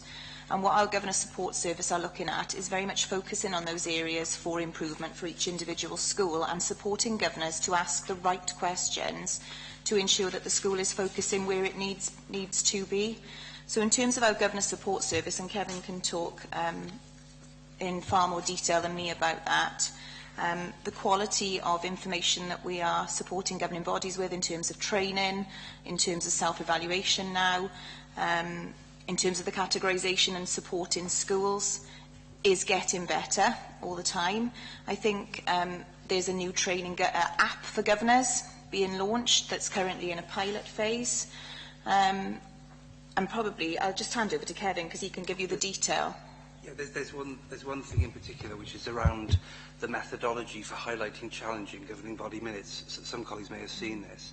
And what that's enabled our clerks to do, and then leadership, Liz and the other folk within the governance support team, is it's enabled them to assess the extent to which challenge is present in governing body meetings.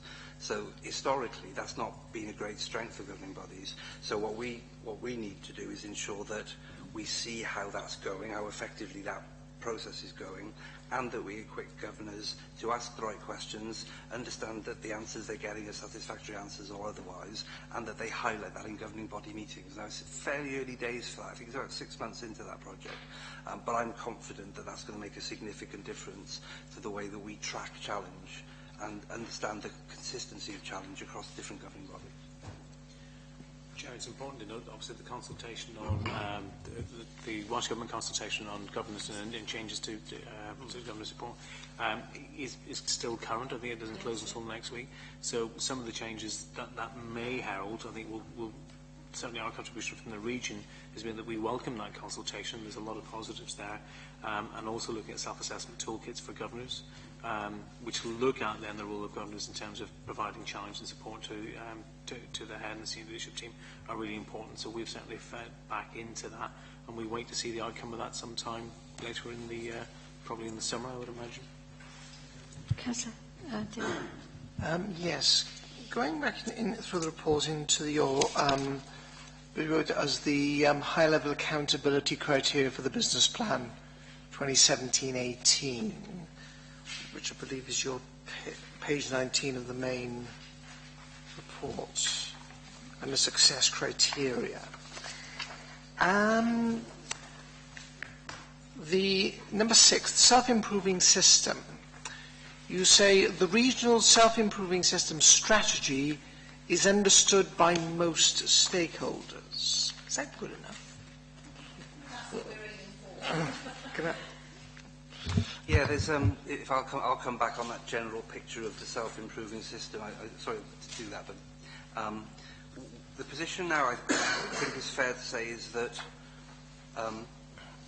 using Estin language, most, but probably all of our head teachers understand our strategy for the self-improving system. Many, but probably not most, of middle leaders and teachers understand that strategy, and some, but not all or many, have actually been involved directly in the work of the self-improving system. I've talked to governors about it and so on. So from governors are much less aware of how the strategy works, and we've got a lot of work to do with governors in the coming year on how that strategy will work. But as we go through leadership in schools directly, senior leadership and head teachers, I am confident that pretty much all of them know what the strategy is and the direction of travel of the strategy. And I'd say that by the end of next week, because we've got head teacher seminars this week and throughout next week, where we're working on this in a much greater level of detail, they'll have a properly detailed understanding of how the strategy is going to work through clusters. So where are we in Torfaen in this, in our understanding of the self-improvement, of the self-improving system? I don't think there's any difference between Torfaen and the rest of the region, actually. I think that the story I've just told of who understands what is as true in Torfaen as it is in any other local authority, I think. To add to that, I mean, obviously in terms of Torfaen, I think we're probably further advanced, but we'll have that debate with Kevin later. Insofar as we've, as part of the ALN review that we brought to scrutiny, I think 2 years ago, our heads, for example, have been working together to look at how they're going to rejig how the budget around ALN is going to be used. So we've done a number of different significant pieces of work around that, and around, obviously we've talked about in the past, around moderation and looking at the quality of teacher assessment. So our heads have been really working together and driving policy development in a way I think that some other local authorities haven't been so involved. But the key issue here is that the strategy is a finite piece of work. The concept of school-to-school work with self-improving systems continues to evolve. So I think it'll be a theme that we come back to repeatedly. But in terms of the strategy, I think we probably are in the same place. Thinking might be in a different place. I think some of our heads are keen to look at other opportunities that maybe other heads elsewhere haven't thought of yet. Can I just ask, one of the concerns that we've had, well, certainly that I've had sometimes, is there's still the sense of seeing our schools as being in competition with one another, and particularly at certain levels, and particularly if it's, I call it that lot down the road, or at least we're better than that lot down the road. And also these other things, which I think it's one of the things that we picked, that maybe one of the reasons why self-assessment has had so much problems, particularly here in Torfaen. And is this and can this the hope on this work still be there even in when we have such a what can be classed as a competitive environment, particularly when we're talking of the issues, when we've had the issues of school closures, and basically that there have been of, why are you closing us? Because we're better than that shower we're going to be going with.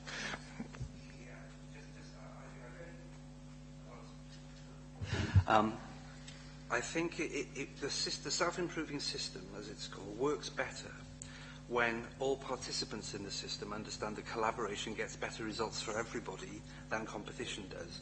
And that's a critical part of the education cycle for the system. And I've been involved in this work, the self-improving system work, for ages in other countries as well as this one.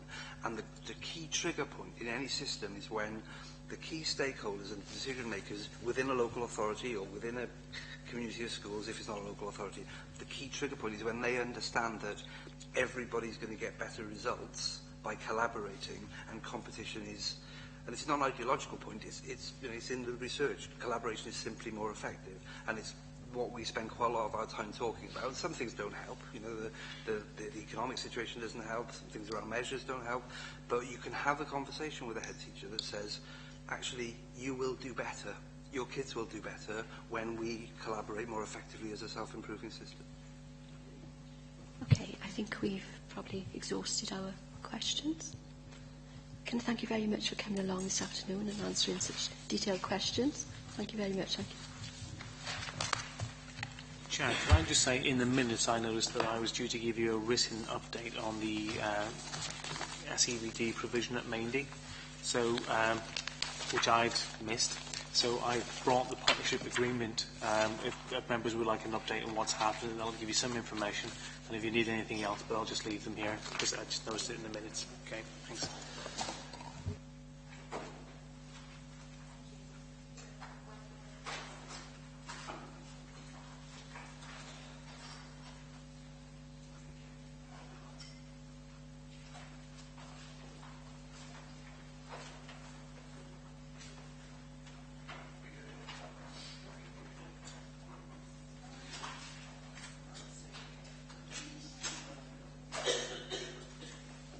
The first thing I noticed on here was the majority of secondary schools will be above or at least in line with Welsh Government 2B model expectations for Level 2+. Until I saw these minutes, I'd never heard of Welsh Government 2B model expectations for Level 2+. Is this something that we're aware, as members, we're aware of? Have you ever heard of it before? Well, it says here the majority of secondary schools will be above or at least in line with Welsh Government 2B model expectations for Level 2+.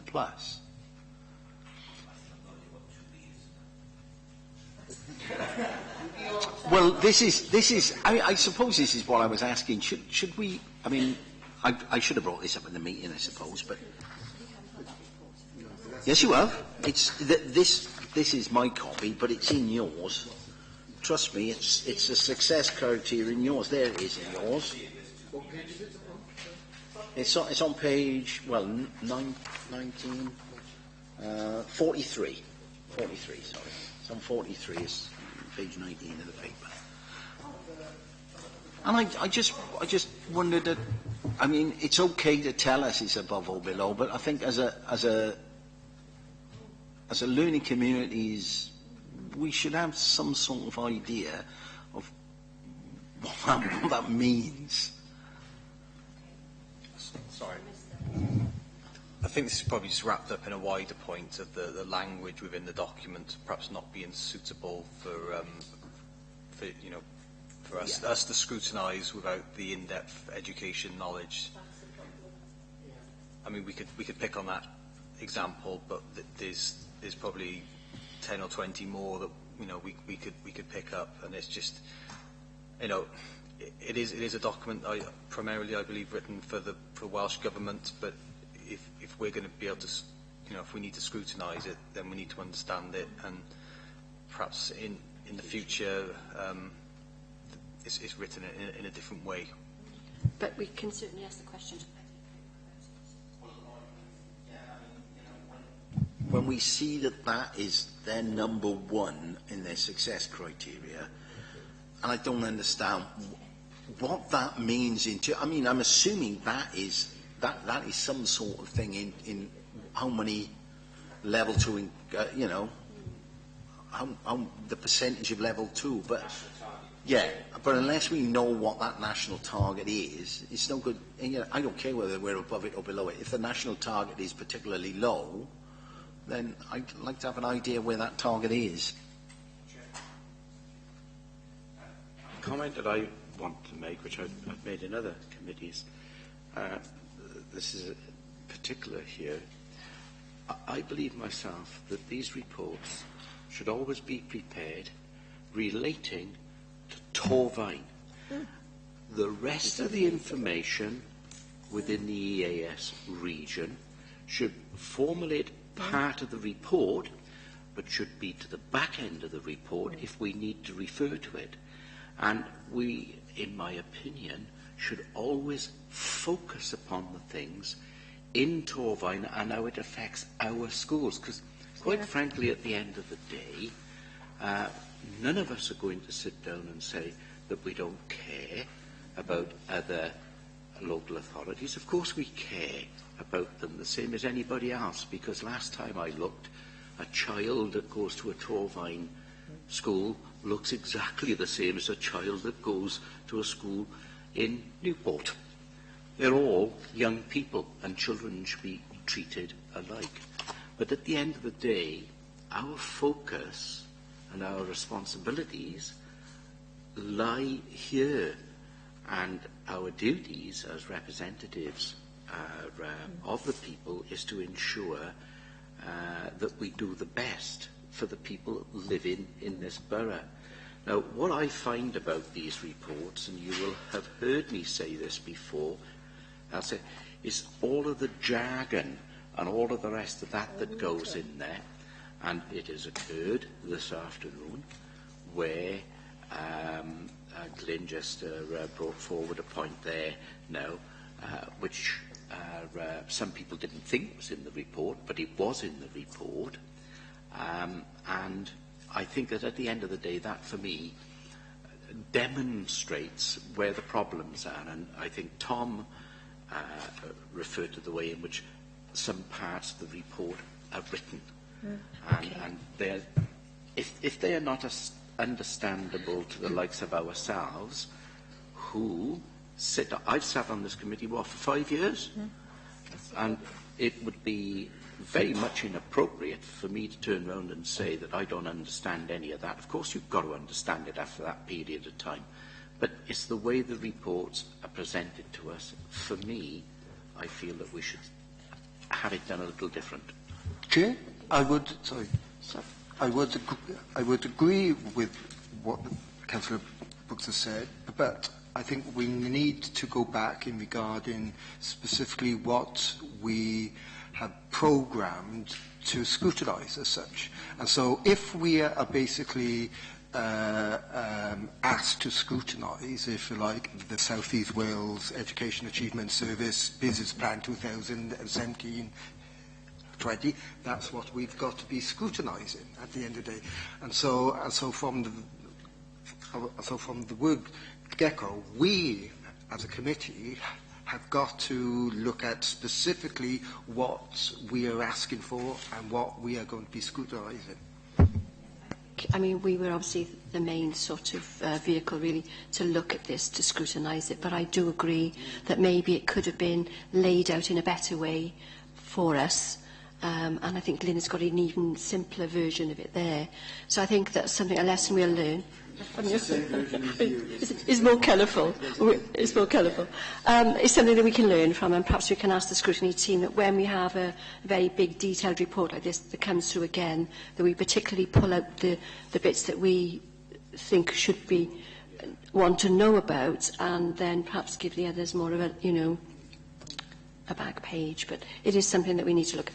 The other bit about the abbreviations, that isn't sort of Justice Committee and social care are the worst ones, but that is something as well that we need to bring up with the team. I think there are several items that in the last couple of meetings have arisen, and I think that I need to have a word perhaps with the team and with Dermot to make sure that we're having the information in the way that we can understand and the way we want. Chair, I don't need to actually be told about these fence diagrams. I'm not interested in them, frankly. I'm interested in the important elements of what they've got to say. And as I said on Monday, just hiding behind a sheaf of documents is not particularly helpful. I want to know what they're going to do, how they're going to do it, what they need to do it, what they're going to measure their outcome and success by, and how they're going to be monitored, really. How they're going to be monitored. Well, I just wanted to say, I think exactly that.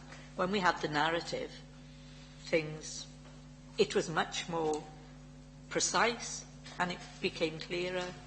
And I think, if only the report could have a few top pages that I know it was in there, but when she actually talked through things, it became much clearer. Okay, right, we've had the report, we've scrutinised it. Do you wish to consider anything, the impact, or any comments you wish to make on it? I mean, that's one, obviously, but... Again, going back to the talking about how they were, which I picked up, and so did Bernard too. The issue of how we of these various new strategies of how to bring in families of the free school meal pupils who sadly are behind on certain aspects. And I think, and one day I was a little bit concerned that the way in which they said, oh well, we don't bring any of the other people who are part who they might be affected with. And I think that's something which, because the thing is that more and more with the various things that we're on is the interconnection of everything.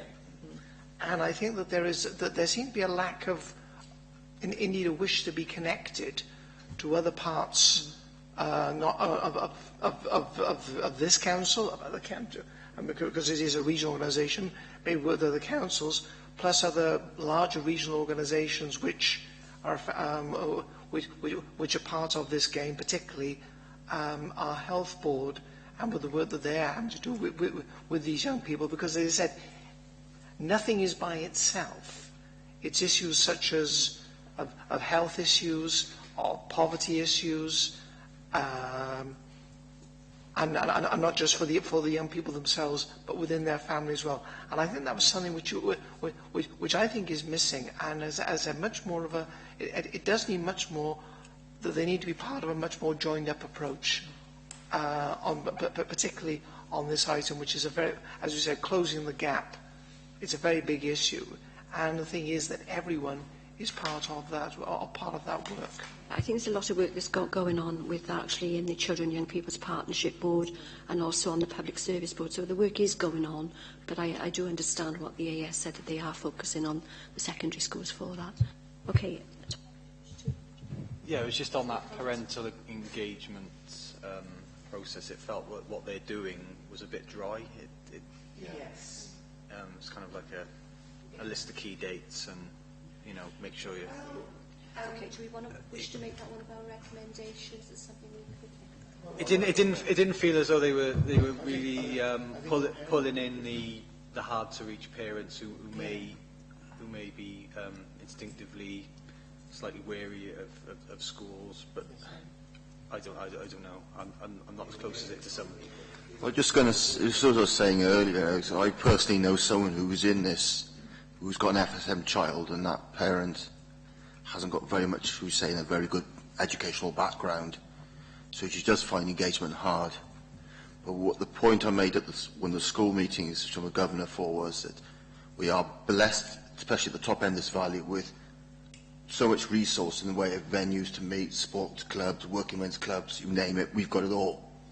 And I also say there's been a particularly lot of hard work done by the likes of the Garn Partnership, Communities First, engaging the community, trying to reduce or help eradicate the effects of poverty and deprivation. My concern, especially with the Communities First, is we don't know what's going to replace that yet. We don't know.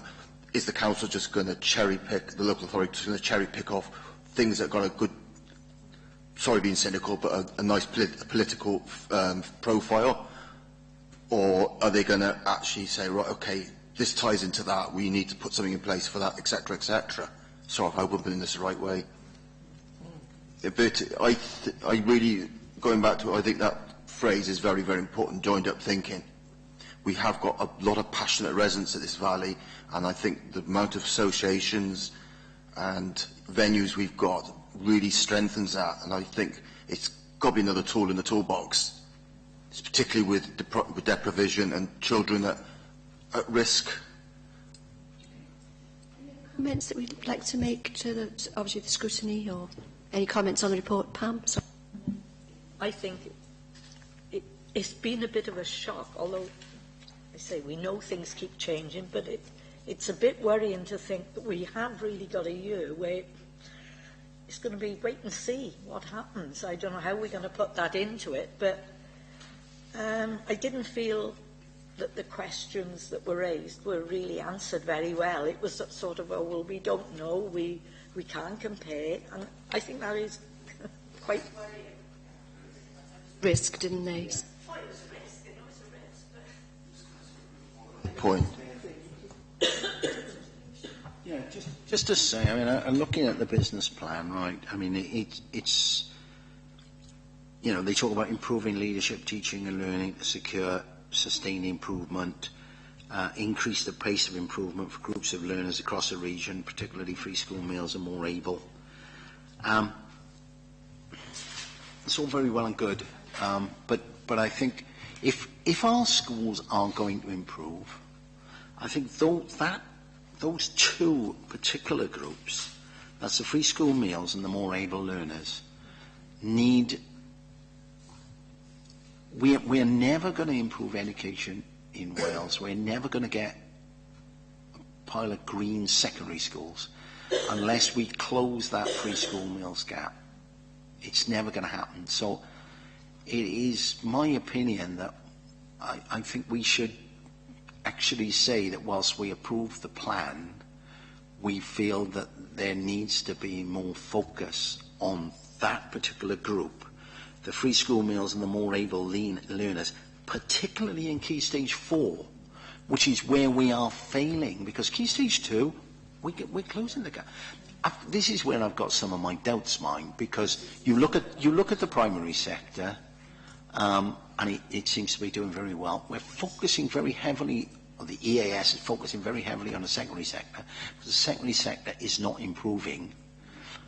But you begin to look back and think, well, are the free school meals gap closures in Key Stage 2 and Key Stage 3 really closing when you see that they've hardly moved in Key Stage 4 at all?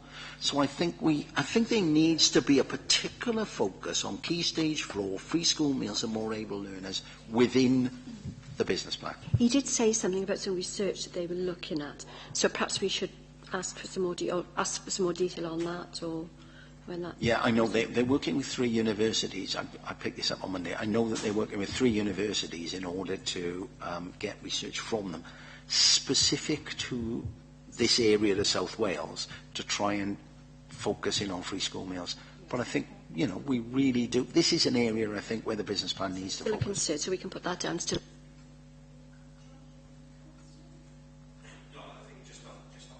Point you made there, I think that the part of the problem possibly is in schools. There is that there's such a demand on time, and schools are prioritising the, as you've seen today, prioritising the level 2+, that they're prioritising a certain cohort of children, of course, to the detriment of other children, such as FSM kids and more able and talented kids, and that's unfortunately, I think, where we are with it in that respect. It could be. I'm not saying it is, but it could be a result of that, couldn't it? That, you know, as we said on Monday, kids are being dragged out of lessons to have additional maths and English lessons, and for what I saw there, it doesn't seem to be working really very effectively. So, but it could really give me a reason why it's not working particularly effectively. That was my concern, really. Yeah, just one last point. We did talk in the last screening meeting at length about reverse engineering was kind of the new buzzword that came out, but it doesn't appear to feature within this document. And I kind of wonder why. In the questions that we asked. I do one. Well, essentially, it was sort of ensuring that you know, you from the get-go, from the moment a child comes into school, you're planning towards their GCSEs. I think that's my rudimentary understanding of it. And we did talk a little bit about it, but I wonder whether, because we are quite concerned about that focus, that cramming at Key Stage 4, whether they need to be a bit more explicit about how they're going to refocus, because we have been told at length that need to put more time and effort into the education of much younger children in order to reap the rewards at Key Stage 4.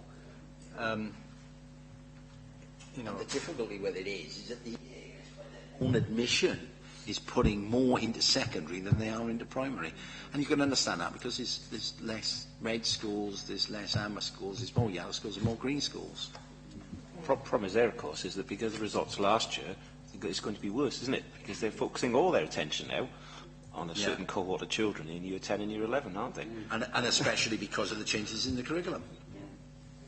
And he didn't say it, but on Monday he was speaking about the science curriculum, for Keith, the guy that sat in the middle, and he was saying that in the next set of science exams there will be 30 practicals. And he said at the moment there are between 10 and 15. So he said it's going to be a huge curriculum challenge for many schools to put those in going forward, and to actually find they haven't got the equipment, so they're going to have to purchase equipment, and they're going to have to find the curriculum time in order to do these 30 practicals, and it's going to be really difficult. Might I add as well that beyond budget deficits as well? Yeah. Would you like to add that little bit in about the reverse engineering that we're concerned about, you know? We think...